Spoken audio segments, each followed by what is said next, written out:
Hello, in this video we're going to be talking about variation. So we have an example here. We've got two samples, A and B, and both of them you'll notice have a mean of 23.95. But if we actually look at this data, sample B has some values like 24, 25, 23, but that's about it. Whereas sample A has values as high as 28, I think there's a 30, there's a 19. So even though these two samples have the same mean, the data is fairly different for each. And when we talk about variation, really what we're talking about is the spread of the data, right? How spread out is it? So the most basic way to measure variation is with the range. So the range of your data is the biggest value minus the smallest value. In this case, our sample A, the largest value was 30, the smallest value was 19, so that has a range of 11.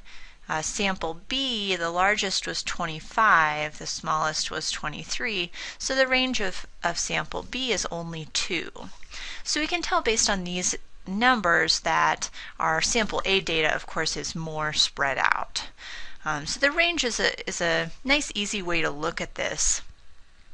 But the drawback is that if we think about putting our data on a number line here, the range only looks at the largest and smallest values. So it'll tell us, all of our data is in between these two values, but we don't know how spread out the data is in between. So we could have a bunch of data all grouped in the center, or it could be more spread throughout. So in most cases when we want to measure variation, we're going to use what's called the standard deviation. And the standard deviation measures how far your data is from the mean or from the center. And of course different data values will be different distances from the mean, so this is really an average here. But the advantage to standard deviation, even though it's a little more complex to compute, is that it does actually look at all of the data values and not just the highest and the lowest. So we have a small example here, not too many data values to look at the process of computing this. These are critic ratings for a movie. And the first thing we have to do in computing standard deviation is to actually find the mean. Because if we're supposed to find out how far the data is from the mean, we have to start with that mean value. So in this case, our data, the mean is 6.8. And you can calculate that. So once we have our mean, we're going to take each data value and compute the difference between the data value, which we'll write as an x, and the mean. So we're doing our data value minus the mean. So for this first one, we had a rating of 6 minus our mean of 6.8. That would be a negative 0.8 difference. So some of these will be negative. Since this is less than the mean, we get a negative difference. And that's okay. We'll see what happens with the negatives in just a second. But for each data value, we want to go through and compute that difference between the data value and the mean. So once we have all the differences between the data values and the mean, again, we notice that some of these are negative and some are positive. So we're going to basically take an average or a mean of these, but if we do this with positive and negative values, then the positives and the negatives will sort of cancel each other out, and we don't want that to happen. So to deal with the fact that there are both positives and negatives, we're going to take all these values and square them. So when we square them, they'll all become positive. And there's more than one way to make them all positive, but squaring is sort of the most straightforward, and that's what we do in standard deviation.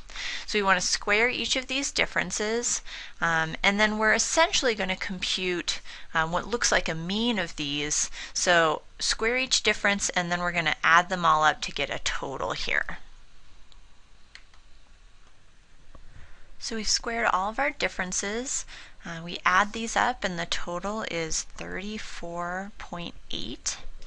Now, if we were just doing a regular mean here, we would then divide by however many data values we have, in this case 5.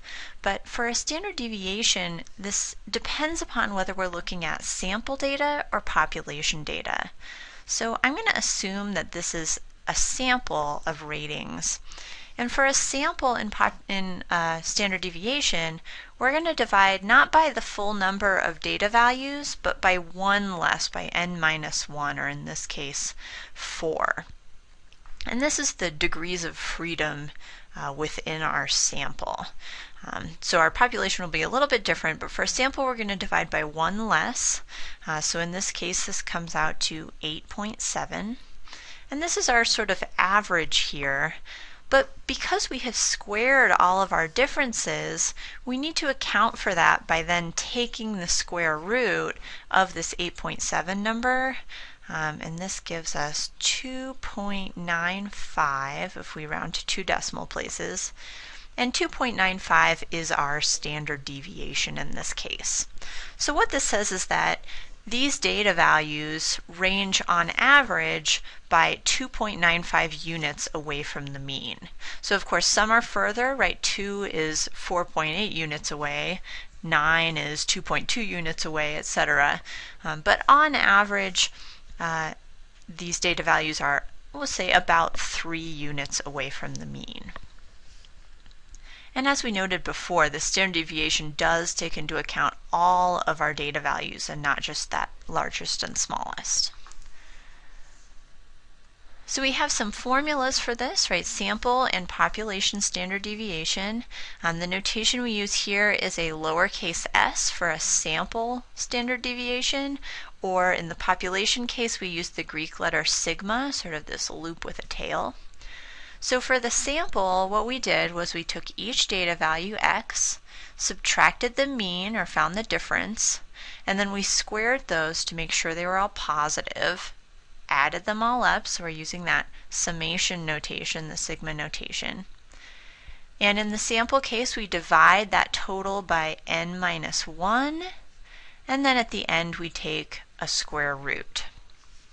So the population formula will be almost exactly the same, except that instead of dividing by n minus 1, we'll divide by the full n.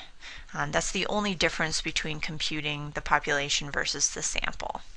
So these formulas can be a little bit confusing to look at. If you're actually calculating these by hand, it's helpful to just kind of organize it in sort of a table like this, but it sort of summarizes all the calculations we're doing here.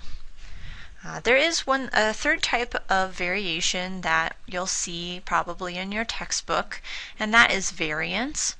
And I'm not going to spend too much time on this. The variance is really just our standard deviation squared, or in other words, it's the same computation but without doing the square root at the end. So if you need variance, you can just square your standard deviation, whether that's for population or sample. The notation looks the same. So variance is not anything real different. So you may have noticed when we did this calculation that it's a little bit tedious to do this, and especially if you have a lot of data values, it can be very time consuming to find the difference for each one and then find that average. So most of the time when we do standard deviation, we'll do this on the calculator. So the process here is very similar to when we computed the mean or the median. We want to go into the stat menu, into edit, and enter in whatever data values we need. So I've got some data values in here already. I'll just use these. Once you've got your data entered in, we'll quit back to the home screen, select statistics again, and go to our calculate menu. And we're going to use that same option, one variable statistics. So you'll see again we got that mean in there, 7.15 here, but what we're interested in this case is this Sx and sigma x. And it's the same notation that we saw before. The S is our sample standard deviation and the sigma one is our population standard deviation. So you'll notice there's not a huge difference between the two here, but we do want to be careful to make sure we're using the correct one depending upon the context of the problem. So Again, in most cases, you're going to want to use a calculator or some sort of computer when you're doing standard deviation, just to save time.